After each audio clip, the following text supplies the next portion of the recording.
আল্লাহ পাকের কিতাব, এই আল্লাহর কিতাব থেকে একটা অক্ষর তেলাওয়াত করলে নবীজি ডাক দিয়ে বলেন, মান কারাল কুরআনা ফালাহু আশরু হাসানা। যে ব্যক্তি কোরআনের একটা অক্ষর তেলাওয়াত করবে আল্লাহ তাকে 10টা নেকি দিয়ে দিবে। সুবহানাল্লাহ। আল্লাহ রাব্বুল আলামিন 10 টাকাতে সওয়াব দিয়ে দিবে।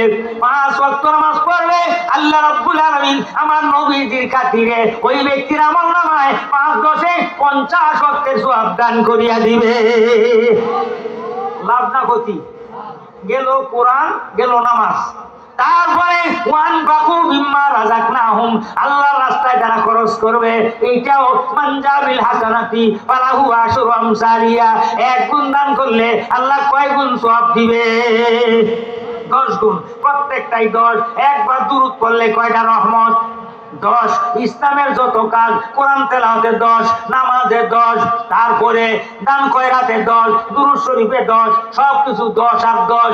ইসলামের মধ্যে আছে খালি রস আর রস। বিহারে হাজিরিন, নামাজ যদি পড়ো, দুরূদ পড়ো, রোজা রাখো, আল্লাহ রাব্বুল আলামিনের কালামুল্লাহ তেলাওয়াত করো, কাল কিয়ামতের ময়দানে নবীজি ডাক দিয়া বলেন, সাহাবীরা রে, হে তোমরা দুনিয়ার মানুষেরা, আমার উম্মতেরা, তোমরা কোরআন শরীফ তেলাওয়াত করো, ইকরাউল কোরআন, কোরআন শরীফ পড়ো, ফাইন্নাহু ইয়াতি ইয়াউমাল কিয়ামাতি শাফিআন লিয়াসাবি। কিয়ামতের ময়দানে এ আল্লাহর কোরআন তোমার জন্য সুপারিশ করবে। সুবহানাল্লাহ।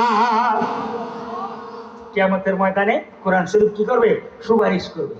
এখন আপনাদের এখানে একটা প্রশ্ন থাকতে পারে, হুজুর কোরআন শরীফ সুপারিশ করলো আল্লাহর কাছে, আল্লাহ মানলো না, আমার কোনো লাভ আছে?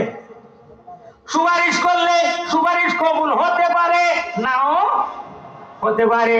ইয়া রাসূলুল্লাহ, আল্লাহ যদি না মানে, নবীজি বলেন না না, কোরআনের সুপারিশ কবুল হবে। ক্বালান নবিয়্যু সাল্লাল্লাহু আলাইহি ওয়াসাল্লাম, আসসিয়ামু ওয়াল কুরআনু ইয়াশফা'আনি লিল আবদ ইয়াকুলু সিয়ামু আই রাব্বি মানাতু তা'আমু ওয়াশ-শাহওয়াতি বিন-নাহার ফাশফি'নি ফীহি। রমজানের রোজা বলবে, আল্লাহ সারা দিন উপবাস রাখছি, খায়সাতের কাছ থেকে আমি বিরত রাখছি, আমার সুপারিশ কবুল করো। ওয়া ইয়াকুলুল কুরআনু আই রাব্বি মানাতুন নাওমু বিল-লাইল, আল্লাহ গো আমি সারা রাত ঘুমা রাখছি, জাগিয়া জাগিয়া কোরআন তেলাওয়াত করছে, ফাশফি'নি ফীহি ফায়ুশাফা'আন। রমজানের সুপারিশ আর কোরআনের সুপারিশ আল্লাহর কাছে কবুল হইয়া যাবে। তাহলে যার সুপারিশের গ্যারান্টি আছে, নবীজি বলছেন, নবীর কথা সত্য না মিথ্যা? নবীর কথা মানবে যারা হইবে জান্নাতি, আবু জাহেল না মানিয়া হইল দুজকি। ঠিক না বেঠে?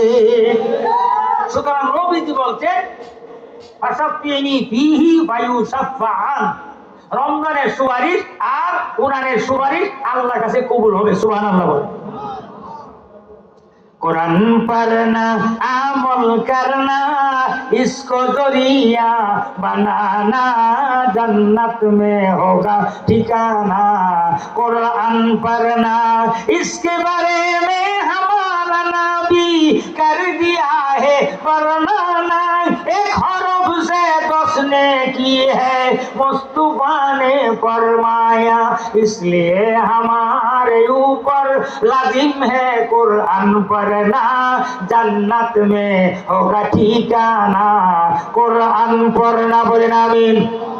कुरान के अमल करने वाले जब कब्र में सोया करोगी, कुरान इसकी शेर के तरफ खड़े होकर मदद करे।